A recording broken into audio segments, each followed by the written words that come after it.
आज हम क्या क्या देखने वाले हैं। सबसे पहले बात करेंगे भारत के सोलर गोल्ड रश की।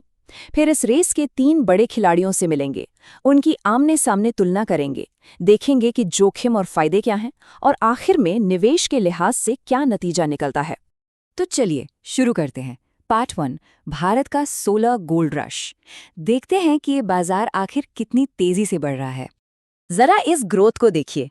2014 में सिर्फ 3 गीगावाट और 2025 तक का अनुमान है 129 गीगावाट। मतलब सिर्फ एक दशक में 40 गुना से भी ज्यादा की बढ़ोतरी का अनुमान है। कमाल है ना। और ये ग्रोथ आ कहाँ से रही है? इसके पीछे है सरकार का एक बहुत बड़ा लक्ष्य, 2030 तक 500 gigawatt non fossil fuel energy capacity हासिल करना। भारत को क्लीन एनर्जी में एक ग्लोबल लीडर बनाने का ये एक बहुत बड़ा प्लान है। तो ये सब अपने आप नहीं हो रहा है, इसके पीछे कई बड़े कारण हैं। सरकार के बड़े लक्ष्य तो हैं ही, साथ में पीएम सूर्य घर जैसी सब्सिडी स्कीम्स भी मदद कर रही हैं।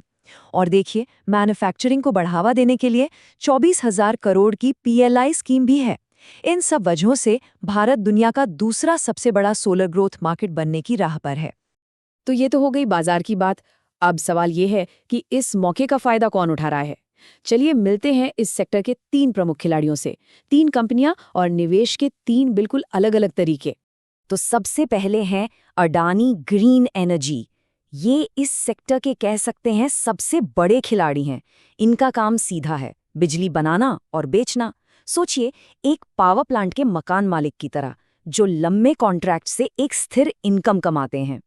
इनका लक्ष्य बहुत बड़ा है, 2030 तक 50 गीगावाट कैपेसिटी, और इनकी ज्यादातर कैपेसिटी करीब 81% 25 साल के फिक्स प्राइस कॉन्ट्रैक्ट्स में बंधी हुई है। मतलब इनकम काफी हद तक पक्की है। रेवेन्यू ग्रोथ भी तगड़ी है, करीब 30%। लेकिन एक बड़ी चुनौती भी है, और वो है भारी कर्ज। अब आते हैं वारी एनर्जीज पर। ये एक बिल्कुल अलग तरह की कंपनी है।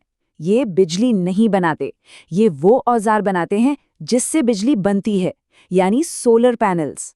मतलब ये इस सोलर गोल्ड रश में फावड़े और कुदाल बेच रहे हैं।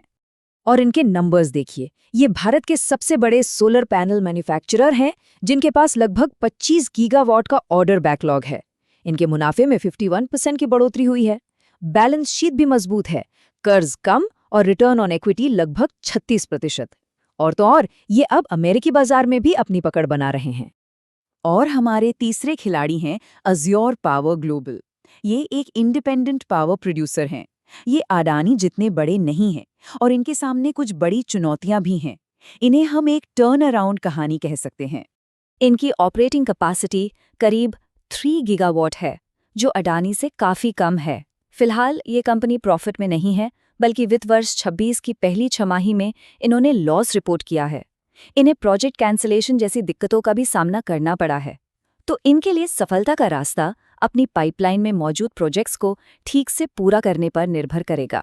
तो हमने तीनों कंपनियों को अलग अलग देख लिया। अब इन्हें एक साथ रखकर देखते हैं और इनकी तुलना करते हैं। सवाल ये उठता है कि जब तीनों की स्ट्रैटेजी इतनी अलग है, तो क्या मार्केट इन्हें एक ही नज़र से देखता है? चलिए नंबर्स में इसका जवाब ढूंढते हैं, और कहानी काफी दिलचस्प है।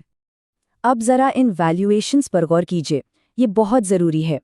अडानी ग्रीन का पीई रेशियो है करीब 100 गुना, जबकि वारी का है लगभग 22। इसी तरह ईवी बाय ईबिटा में भी भारी अंतर है। साफ है कि अडानी को मार्केट बहुत ज़्यादा प्रीमियम दे रहा है। तो इसका मतलब क्या है? सीधा सा मतलब है कि अडानी ग्रीन के केस में मार्केट भविष्य की बहुत बड़ी ग्रोथ को पहले से ही कीमत में शामिल कर चुका है। वो 100 गुना का पीई यही बताता है। वहीं दूसरी तरफ वारी एनर्जीज का जो 22 गुना का पीई है, वो उसकी मौजूदा मजबूत कमाई के ज्यादा करीब लगता है। ठीक है, वैल्यूएशन तो हमने देख लिया। अब बात करते हैं जोखिम और मुनाफे की। देखते हैं कि हाल में इनका प्रदर्शन कैसा रहा है और इनके सामने क्या क्या बड़े खतरे हैं।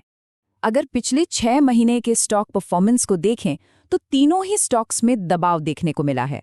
अडानी ग्रीन करीब 28% नीचे है, वारी अपने पीक से नीचे आया है, और अज्योर पावर में भी गिरावट देखी गई है। तो बाजार में कुछ चिंताएं जरूर हैं। और ये चिंताएं आती हैं इन जोखिमों से। हर कंपनी का अपना एक अलग रिस्क प्रोफाइल है। अडानी ग्रीन के लिए सबसे बड़ा रिस्क है उनका ज्यादा कर्ज। वारी एनर्जीज के लिए कच्चा माल और चीन से कंपटीशन एक चुनौती है। और एज़्योर पावर के लिए सबसे बड़ा रिस्क है अपने प्रोजेक्ट्स को समय पर पूरा कर पाना। तो इन सब बातों को मतलब अवसर, वैल्यूएशन और जोखिम, इन सब को ध्यान में रखते हुए इस विश्लेषण का निचोड़ क्या निकलता है, चलिए देखते हैं। तो स्रोत रिपोर्ट का निष्कर्ष काफी साफ है। नंबर 1 पर है वारी एनर्जीज, जिसे खरीदने की रेटिंग दी गई है। दूसरे नंबर पर अडानी ग्रीन को होल्ड करने की सलाह है। और आखिर में है एज़्योर पावर, जिसके लिए सलाह है कि जब तक कंपनी प्रॉफिट कमाना शुरू न कर दे तब तक इंतजार करना बेहतर है। तो कुल मिलाकर बात यह है कि पूरे सोलार सेक्टर का भविष्य तो उज्जवल है, लेकिन रिपोर्ट ये साफ कहती है कि सही वैल्यू पर सही स्टॉक चुनना सबसे जरूरी है। जैसा कि यहाँ कहा गया है, जोखिम और इनाम का संतुलन वारी जैसे शेयरों के पक्ष में ज्यादा नजर आता है।